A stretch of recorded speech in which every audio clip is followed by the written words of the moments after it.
I'm going to be doing a valve adjustment on the Craftsman mower, and these are the tools you're going to need. You're going to need a small deep well socket for the spark plug, and this is a 5/8 socket. You need a size 10 wrench, but I couldn't find a size 10, so we're going to try these. And you need a size, I think it's an 11. No, it's a 3/8.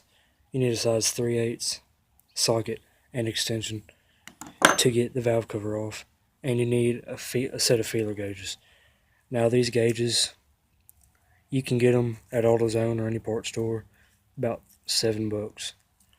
And what these do is they measure the thickness or the distance between something. So these are all oily because they're new, but like they go to fit, like, I'm not sure how to read these two, but this one is 4 thousandths thick, 5 thousandths. Let me see if you can see that. Hold on. 6 thousandths, 7 thousandths, 8 thousandths, and then it goes up until 24 thousandths. Okay, so you need that. And you also need a set of torx bits. What we're going to be using today is the T20 bit. So I'm going to go ahead and take that out and put that in my little screwdriver here. It's magnetic. I like that so it don't fall out. Okay, so let's get started. Oh, sorry about that. So the first thing we're going to do is take off the valve cover, which is right there.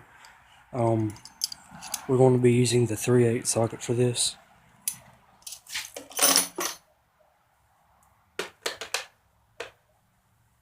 I don't know how well you can see, but let me rearrange you here. I hope you like my new setup. I got a tripod and a mount that my phone can go on. So it should be, my videos from now on should be pretty decent compared to what they have been. So yeah, I'll get you adjusted here and I'll be right back. Okay.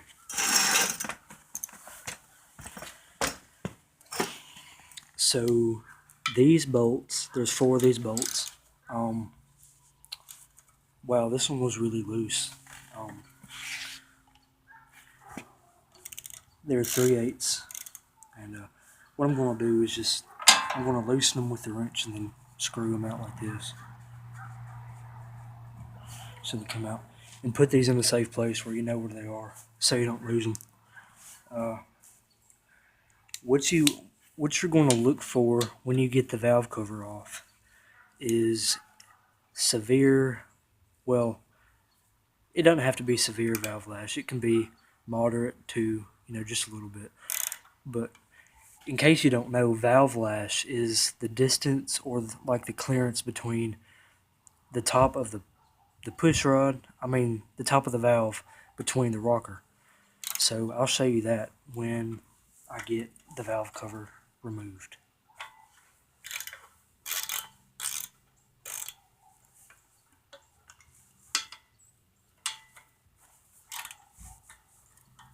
Oh, and also what you would want to do is put like a paper towel down here or something. So you can see this oil on this exhaust. I've had this off before, just looking at it to see, because I wanted to see what size wrench I needed to get to adjust the valves, and I dripped oil all over the exhaust. So just put you a paper towel down there or something, so that oil don't get on the exhaust. Okay. So I've got them all loose, I think. Yeah. So I'm going to take them all out. Oh, I dropped that. Now, adjusting valves is pretty easy. I've never done it myself, but the thing is, it is really simple. and you only need a few tools to do it. And it makes all the adjusting your valves can make all the difference. Like if your engine is running real rough, like I mean it could be a number of things, but the first, like if it's an older truck, like from I'd say the 90s and later, I would check the valves, the valve lash. Especially like on the older Dodge Cummins engines and stuff, you have to adjust the valve lash. And you know, I've seen videos where people have adjusted the valves and their trucks run way better than what they used to. Excuse that leaf blower. But yeah, so let's remove the, see that oil in there? And set this in a good place. I'm just going to set it here on the floor. Okay, so let me see here. Let me get you situated here. Okay, so if you're unfamiliar with this stuff, this is the basics. Hold on, let me pick you up. This right here is the spring that keeps the valve like in there. Well, it's the tension. This little metal piece right here is called the keeper. It keeps the spring on the valve and it keeps the valve in so that, you know, it doesn't break or anything. This is the rocker arm, or some people call it a tappet, but it just depends on, you know, what you want to call it. Back here, this is the push rod. I don't know how well you can see that. That's the push rod, and it's the same on the bottom. On these engines, let me get you sit back here. On these engines, this is the exhaust valve, and this is the intake valve. So keep that in mind if you have this sort of engine. This engine is a Briggs and Stratton 18.5 horsepower overhead valve Intek. And, you know, these are known for breaking push rods and snapping springs and stuff like that. I saw one video where the springs on this guy's mower were so, like, flimsy, like he could compress them with his fingers. And that's a weak spring, and that could potentially cause your mower to run bad, but, you know, it's not, it just varies on the mower. Okay, so the first thing you want to do here is, let me raise you up some.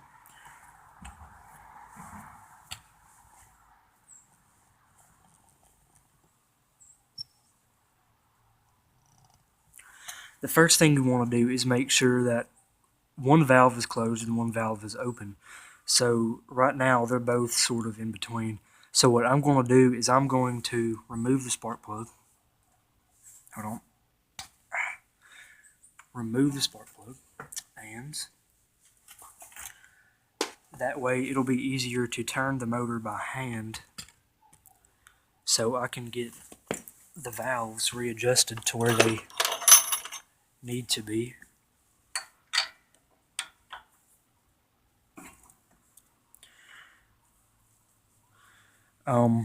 And after you do this, well, let me not get ahead of myself. So yeah, take out the spark plug and set it somewhere safe. Now, this spark plug looks like it's a Champion RC12YC. So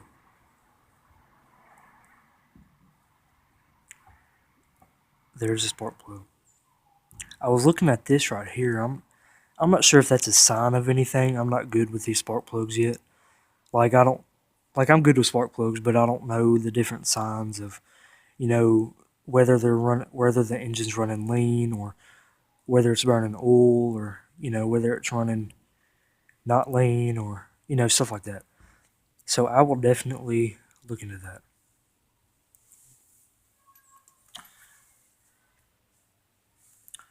Okay, so let me readjust you here.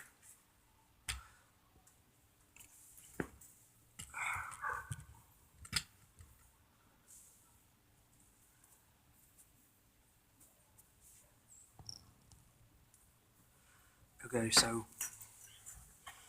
what I'm going to do is, like I said, I'm going to adjust the valves until one is open and one is completely closed. So I'm going to go back.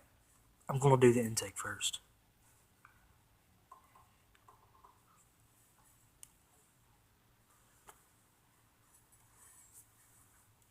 You got to get it in that sweet spot. Okay, so here it is. This one is locked in. It's really tight.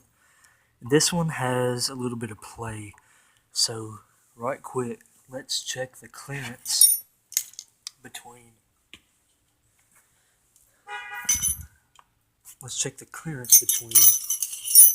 these valves. Now let me readjust you here.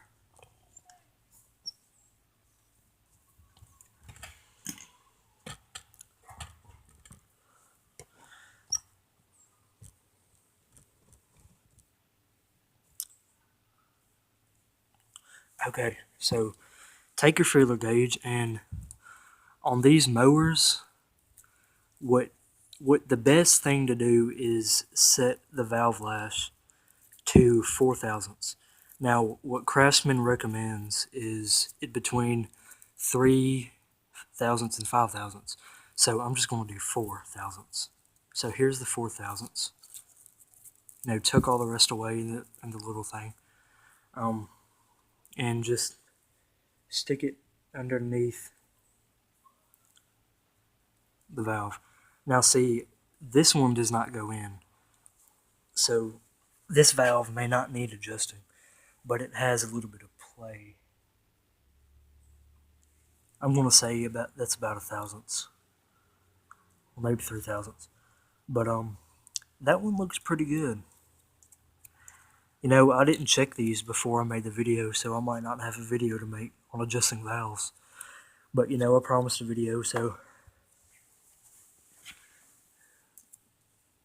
if I don't get these valves adjusted, then yeah. Okay, so I'm going to do the bottom one now, the intake valve.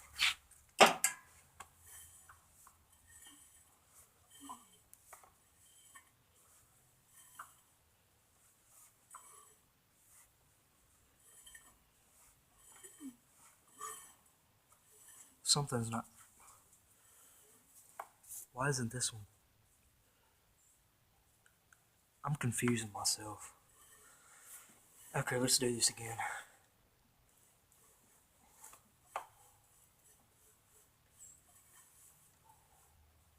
Okay, right here. Now this one seems to be a bit more loose than the other one did, but let's check it.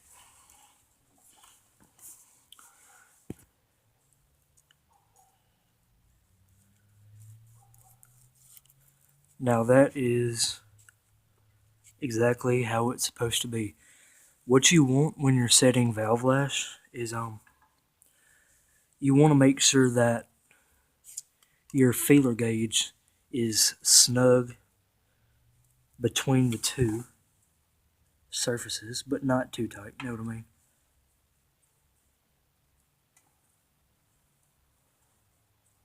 What? Well, it ain't going in there now. There it goes. Yeah, make sure it's like how this is, you know, not too loose, not too tight. But this one could use a bit of adjusting, but I'm not going to mess with it because it is perfectly fine.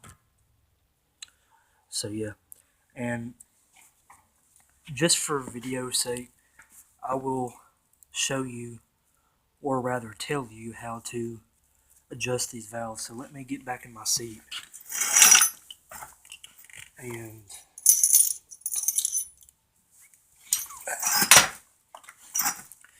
let me readjust the camera.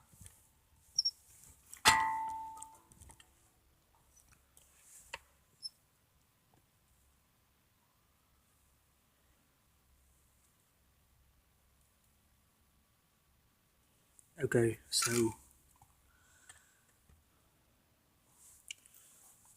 what you want to do is, I might have to move you back a little bit so I can get my screwdriver in there.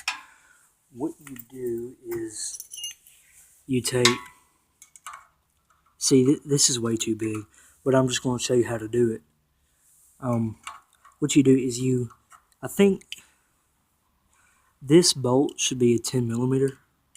So you need like a 10 millimeter wrench or crescent wrench or something to hold that. And then you stick the T20 socket in the middle and you loosen it. I'm not going to do it, but you loosen that T20 just a little bit. And then, you adjust it until you get the valve clearance you need.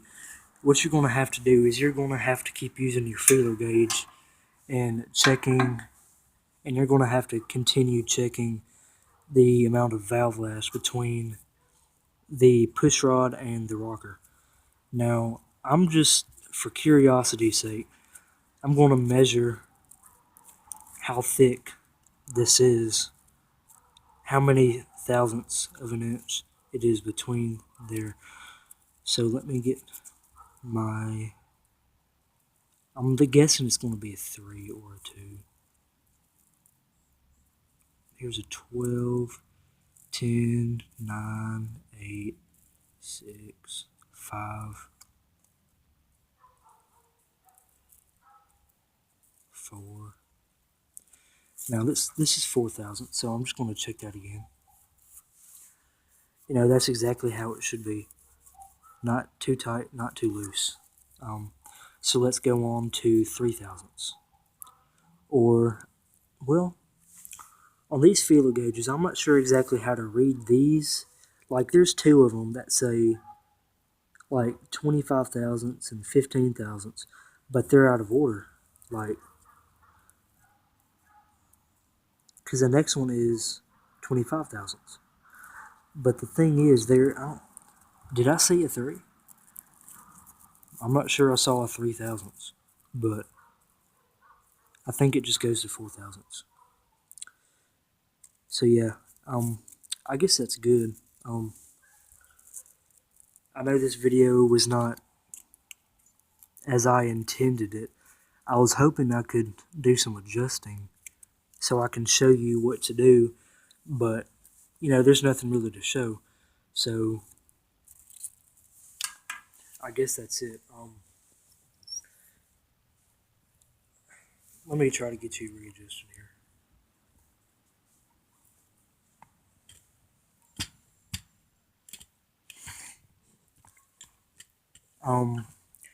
Now, if you have been keeping up with me in my videos, you know that I have talked about a white Buick that I might work on. It's a 2004 Buick Century, and it used to be my grandmother's, and but it was wrecked and it has some damage that I have to repair. It's got, hold on, it's got a crushed front passenger side fender. The hold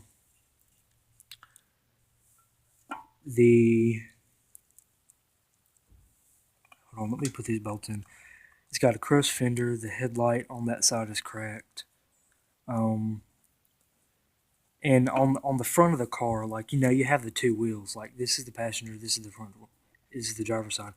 Well, on this car, the passenger side wheel is bent in like this. Now, I'm not sure if that's the wheel that's bent or if it's the strut assembly, like the suspension that's bent from that lady hitting that car at that angle. But when I get the car, which it should be pretty soon, I will make a video on that.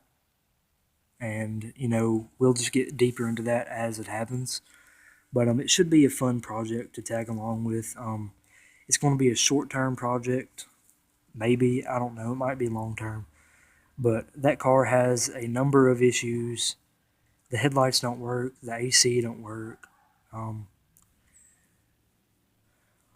Let's see what else. It needs new tires. The engine runs rough at times. It needs a new EGR valve.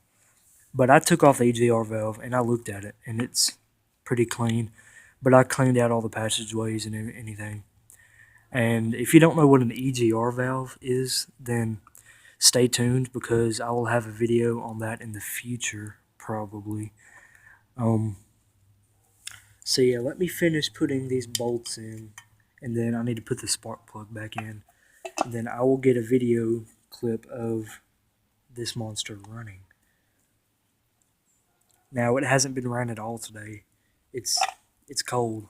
Like it's really cold. Okay, so where is my... Here it is. Now, this is the first time I'm using a tripod to do this. So give me your feedback on like if the angles I'm using are okay, and like tell me if you want to see like from a distance. Like if you want me to put the camera like over there somewhere so you can see the entire mower from here. But yeah, just let me know that because, you know, this is the first time I'm using a tripod and stuff. And I'm trying to tweak it out and get all the stuff set. So let me know in the comments or email me or something about... I'm struggling here. Let me know in the comments what you think about this video, like the angles, the viewpoints, my commentary, and stuff like that. I would gladly appreciate that, and I will gladly make my videos better. But that is the point, to make my videos better. So yeah, I got a little story to tell. So this mount I'm using for my phone right now, you can't see it, but I can. It's one I ordered off of Amazon, and it's for my phone. I'm recording with my phone right now. And what it does, it just holds your phone on the tripod. It mounts on the tripod like a camera would, but you can put your phone in there. Now, this is the second one I ordered, but this is a different one than the first one. The first one I attempted to use yesterday. Well, guess what? That one is poorly designed, and like it has no feature. Like the basic shape is like this, and then you pull this thing up and you put your phone in there and it clamps the phone. Well, on this one it has like little hooks and it keeps the phone from falling out. Well, on the one I was using yesterday, my phone fell out onto the concrete floor down there, and it shattered my screen. It's not bad. The LCD was not cracked, but the glass layer above the LCD is shattered. What am I doing?